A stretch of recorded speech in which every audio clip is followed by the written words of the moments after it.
Hi, my name is Ashley Allen, and for my artist, I'll be talking about Bob Ross. Bob Ross was born on October 29, 1942, as Robert Norman Ross to Ollie Ross and Jack Ross. He grew up in Daytona Beach, Florida, where he lived with his parents and brother, Jim Ross. As a young kid, Ross enjoyed caring for injured animals and carried this love of animals well into adulthood. After completing 1 year of high school, Ross began working as a carpenter with his father and eventually joined the Air Force at the age of 18, where he became a master sergeant.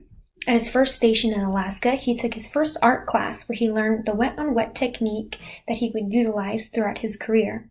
He continued painting throughout his military career and often sold his paintings of the Alaskan landscape to tourists.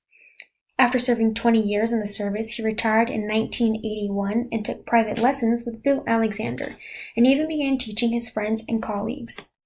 Soon after his retirement, his notorious show, The Joy of Painting, aired in 1983, where he taught his wet-on-wet method to viewers at home. Although Ross didn't seem to have any opinions on the movements, as he kept his personal life very private, he did, however, live to see the Civil Rights Movement, the Vietnam War, and the Korean War. Since Ross was a landscape artist, his pieces didn't reflect political movements or events during his life. Rather, they simply showcased what he loved. Additionally, during his time as an artist, contemporary art was prevalent. However, Ross wasn't interested in the art produced during this period. He disliked how instructors would want things done in a specific way and instead encouraged a freer style of painting.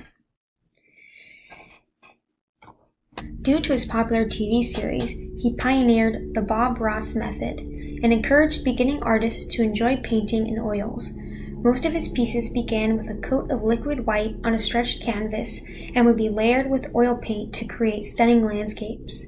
This technique allowed him to create 30-minute pieces. It didn't require paint to dry, so the artist could simply layer wet paint onto wet paint. This technique was perfect for his TV series because it allowed him to create pieces within a short period of time. During these episodes, he created asymmetrical pieces that balanced both unity and variety. For example, his piece, Mount McKinley, showcases the Alaskan landscape and expertly ties each branch, tree, cloud, etc. together to create a coherent piece. Although it showcases different subjects such as trees, mountains, clouds, bushes, each piece ties together to create a similar piece. Another element Ross expertly uses is color. All of his pieces use color to create shadows, depth, illusion, etc. from 8 to 12 primary colors.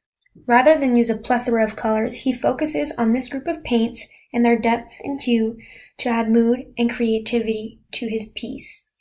In this piece, he uses brown, blue, and crimson to create the mountains, and then layers white to create the snow on the peaks.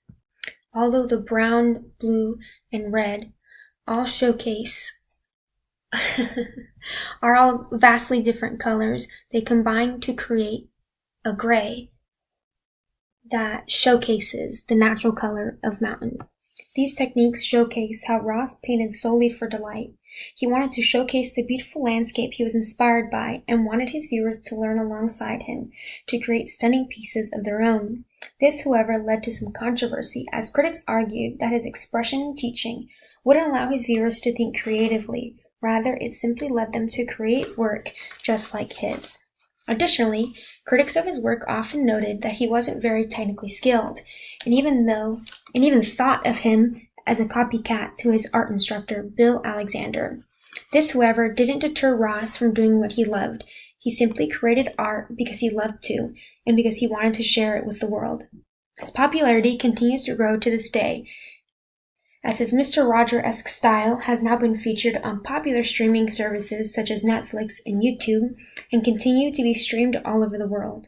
Although he wasn't an extremely skilled artist, his main contribution to the art world wasn't just his timeless landscapes, but his ability to encourage everyday people to step into the art world and create. He pushed the idea that art wasn't just for art students, but rather for anyone who loved creating it. It is often rare to see our favorite artists create their pieces and show their process, but you can enjoy Bob Ross on Netflix, Hulu, and even YouTube. I highly recommend watching an episode and enjoy his process, as he starts with a blank canvas and creates a masterpiece from nothing within minutes. Thank you, and I'd like to wish you happy painting.